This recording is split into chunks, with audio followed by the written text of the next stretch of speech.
తెలంగాణ గుండె చప్పుడు, తెలంగాణ యుద్ధ నౌక గద్దరన్న పేరు మీద గద్దర్ అవార్డులను ఇవాళ తెలంగాణ రాష్ట్ర ప్రభుత్వం ఇచ్చింది. సినీ కార్మికుల సమస్యలు ఏనాడు పట్టించుకోలే. కృష్ణానగర్ అండర్ గ్రౌండ్ డ్రైనేజ్ గురించి ఏనాడు మాట్లాడలే. వాళ్ళ పిల్లల చదువుల గురించి, వాళ్ళ పిల్లల బతుకుల గురించి, సినిమా కార్మికుల జీవిత బీమా గురించి ఏ రోజు కూడా కేటీఆర్ మాట్లాడలే. కేటీఆర్ గారు మాత్రం సినిమా హీరోల గెస్ట్ హౌజుల్లో హీరోలతోని కలిసి తిరిగిండు తప్ప ఎన్నడన్నా ఈ సినిమా కార్మికులను కలవడానికి వచ్చిండా? మీరు ఒక్కసారి ఆలోచన చెయ్యండి. కానీ నేను సినిమా కార్మికులను, సంఘాలను, 24 క్రాఫ్ట్స్ అన్ని సంఘాలను పిలిచి నా ఇంట్లో కూర్చోబెట్టి మీ సమస్యలు ఏంటివి మా ప్రభుత్వం పరిష్కరిస్తుందని చెప్పినాం. ఆ తర్వాత అభిమానం కొద్ది మీరు సమావేశం పెడితే మీ దగ్గరకు వచ్చి మాట్లాడిన. ఇవాళ ఈ ప్రాంతంలో ఉండే సినిమా కార్మికులకు నేను మాట ఇస్తున్నా, మీకు లైఫ్ ఇన్సూరెన్సే కాదు, ఆరోగ్య భద్రత, జీవిత బీమా భద్రత, మీ పిల్లల చదువుల కోసం నర్సరీ నుంచి 12వ తరగతి వరకు ప్రత్యేకమైన పాఠశాల నిర్మించి టిఫిన్, మధ్యాహ్నం లంచ్తో సహా మీ పిల్లల చదువులకు ఆదుకునే బాధ్యత కాంగ్రెస్ పార్టీ తీసుకుంటుంది. ఇదే కాదు, పెద్దలు ఉత్తమ్ కుమార్ రెడ్డి గారు ఇప్పుడు చెప్పిండ్రు, ఈ నియోజకవర్గంలోనే కేవలం జూబ్లీహిల్స్ నియోజకవర్గంలోనే ఉత్తమ్ కుమార్ రెడ్డి గారు మంత్రి అయిన తర్వాత 14,239 రేషన్ కార్డులు ఇచ్చిండు. ఇవాళ ఈ నియోజకవర్గంలో 61,000 రేషన్ కార్డులు ఇవాళ మీ దగ్గర ఉన్నాయి.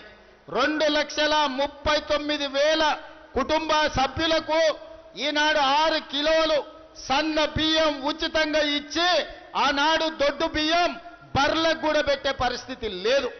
కానీ ఇవాళ సంటి పిల్లలకు కూడా సన్న బియ్యంతో అన్నం తినిపించే పథకం ఈరోజు ఉత్తమ్ కుమార్ రెడ్డి గారి నేతృత్వంలో తెలంగాణ రాష్ట్ర ప్రభుత్వం అమలు చేస్తుంది. మిత్రులారా, రేషన్ కార్డులు ఇచ్చింది మేము. ప్రతి పేదవాడి ఇంటిలో వెలుగులు ఉండాలి, మీ కళ్ళల్లో ఆనందం నింపాలని 200 యూనిట్లు ఉచిత కరెంటు ప్రతి పేదవాడి ఇంటిలో ఈనాడు కాంగ్రెస్ పార్టీ ఇస్తుంది. 500 రూపాయలకే మీకు సిలిండర్ ఇస్తుంది కాంగ్రెస్ పార్టీ. ఇదే కాదు, మా ఆడబిడ్డలు సినీ కార్మికులు 25,000 మందిలో సగానికి ఎక్కువ మహిళలు ఉన్నారు. మీ షూటింగ్లకు పోయేటప్పుడు లేదా మీ అమ్మగారింటికో అమ్మవారిని దర్శించుకోవడానికి పోవాలంటే బస్సు కిరాయిలే బొచ్చాడు అవుతుండే. ఇంటి ఆయన అడిగితే దసరా పండుగ ఎందుకమ్మా, ఉగాది పండుగ పోదు అనేటోడు. కానీ ఇవాళ ఎవరిని అడగాల్సిన పని లేదు. ఏడ బస్సు కనిపించినా చెయ్యి అడ్డం పెడితే ఆడబిడ్డలు ఎక్కించుకొని వాళ్ళ ఇంటికాడ మా మిత్రుడు పొన్నం ప్రభాకర్ దించుతున్నాడు. దాదాపుగా 3 కోట్ల పైగా ట్రిప్పులు ఆడబిడ్డలు ఇవాళ బస్సు సౌకర్యం ఉపయోగించుకున్నాడు. దాదాపుగా 6,000 కోట్ల రూపాయలు ఈరోజు ఉచిత బస్సుకు రాష్ట్ర ప్రభుత్వం ఖర్చు పెడుతుంది. మహిళా సంఘాలను ప్రోత్సహించడం, మహిళా సంఘాలకు 1000 ఆర్టీసీ బస్సులు ఇచ్చడం, మహిళా సంఘాలకు ఇవాళ సౌర విద్యుత్తు కింద 1000 మెగావాట్ల ప్రాజెక్టులు ఇచ్చినాం. ఇవాళ మహిళా సంఘాలకు హైటెక్ సిటీ పక్కన 3.5 ఎకరాలు 1000 కోట్ల విలువ చేసే భూమి ఇచ్చి వాళ్ళు తయారు చేసే ఉత్పత్తులు అంతర్జాతీయ స్థాయిలో ఇవాళ అక్కడ అమ్ముకోవడానికి అవకాశం కల్పించినాం. ఇవన్నీ 2 ఏళ్లలో మేము చేసినాం. నేను అడుగుతున్న ఇక్కడికి వచ్చిన యువకుల్ని, మొదటి సంవత్సరమే లెక్కగట్టి ఎల్బీ స్టేడియంలో ఎక్కడైతే నేను మా పెద్దలు ఉత్తమ్ కుమార్ రెడ్డి, పొన్నం ప్రభాకర్ ప్రమాణ స్వీకారం చేసినామో అదే ప్రాంతంలో మొదటి సంవత్సరంలోనే 70,000 ప్రభుత్వ ఉద్యోగ ఖాళీలు భర్తీ చేసి నిరుద్యోగ సమస్యను పరిష్కరించి తెలంగాణ ఉద్యమంలోనే నిరుద్యోగ సమస్య కీలకం, ఆ సమస్యను పరిష్కరించడానికి ప్రయత్నం చేసినాం. 21,000 కోట్ల రూపాయలు రైతు రుణమాఫీ చేసి నికార్స్గా నిలబడి రైతులను ఆదుకున్నాం. 1,04,000 కోట్ల రూపాయలు కేవలం వ్యవసాయానికే ఖర్చు పెట్టి 20 నెలల్లో దేశంలోనే మొదటి స్థానంలో ఇవాళ తెలంగాణ రాష్ట్ర ప్రభుత్వం నిలబడ్డది. ఇవన్నీ మీ ఆశీర్వాదంతో మీరు ఎన్నుకున్న ప్రభుత్వం, ఈ ప్రజా ప్రభుత్వం ఉంది కాబట్టి చేయగలిగినాం. 10 ఏళ్ళు కేసీఆర్ ఉన్నప్పుడు రైతులకు రుణమాఫీ చేసిండా? సన్నబియ్యం ఇచ్చిండా? బస్సులో ఆడబిడ్డలకు ఉచిత ప్రయాణం ఇచ్చిండా? మీ ఇంటికి ఉచితంగా కరెంట్ ఇచ్చిండా? 500 రూపాయల సిలిండర్ ఇచ్చిండా? రేషన్ కార్డులు మీకు ఇచ్చిండా? ఇవాళ మేము 4% ముస్లింలకు రిజర్వేషన్ ఇస్తే 12% ఇస్తా అన్నాడు. ఇచ్చిండా? 10 ఏళ్ళైనా. మరి ఇవాళ ఏ మొహం పెట్టుకొని సిగ్గు లేకుండా బీఆర్ఎస్ వాళ్ళు ఓటు అడుగుతున్నారని నేను అడుగుతున్నా. ఇవాళ బీఆర్ఎస్ బీజేపీ ఒక్కటయ్యారు. ఎట్లన్నా చేసి కాంగ్రెస్ను ఓడగొట్టాలని కుట్రలు చేస్తారు. కిషన్ రెడ్డి కేటీఆర్ వేరు కాదు, నానానికి బొమ్మ బొరుజు. మేము ఆనాడు మోడీ అమిత్ షా గారు హైదరాబాదు నగరానికి వచ్చినప్పుడు 1,00,000 కోట్ల కాళేశ్వరంలో కుంభకోణం జరిగింది, కాళేశ్వరం ప్రాజెక్టు కేసీఆర్కు ఏటీఎంగా మారింది అన్నాడు.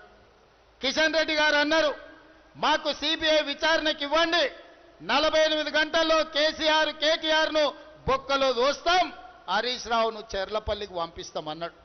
3 నెలల కింద అసెంబ్లీలో సగం రాత్రి వరకు చర్చ పెట్టి సిబిఐకి పంపించినాం కాళేశ్వరం అవినీతి మీద.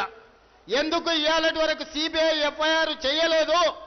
ఫార్ములా ఈ రేసులో కేటీఆర్ 50 కోట్లు మెక్కిండనే ఆధారాలతో సహా ఏసీబీ కేసు పెట్టి గవర్నర్ గారిని కేటీఆర్ను అరెస్టు చేయడానికి అనుమతి అడిగితే 2 నెలల నుంచి గవర్నర్ గారు అనుమతిస్తలేరు. దీని వెనకాల ఉన్న గూడు పుటాని ఏందో ఆలోచన చేయండి. దీని వెనకాల ఉన్న చీకటి ఒప్పందం ఏందో ఆలోచన చేయండి.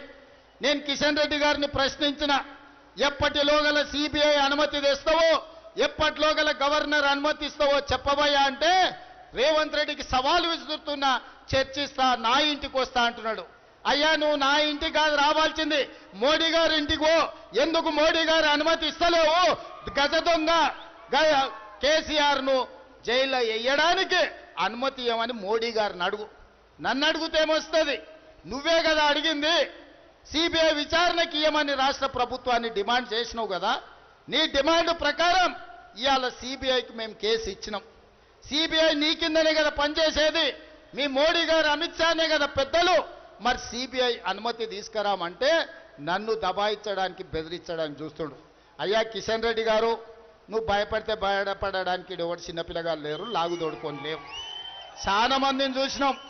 నువ్వే కాదు, నీ అంతలాగా నీలిగిన కేసీఆర్ మా కాంగ్రెస్ కార్యకర్తలు బండకేసి కొడితే ఫామ్ హౌస్ల బోర్ల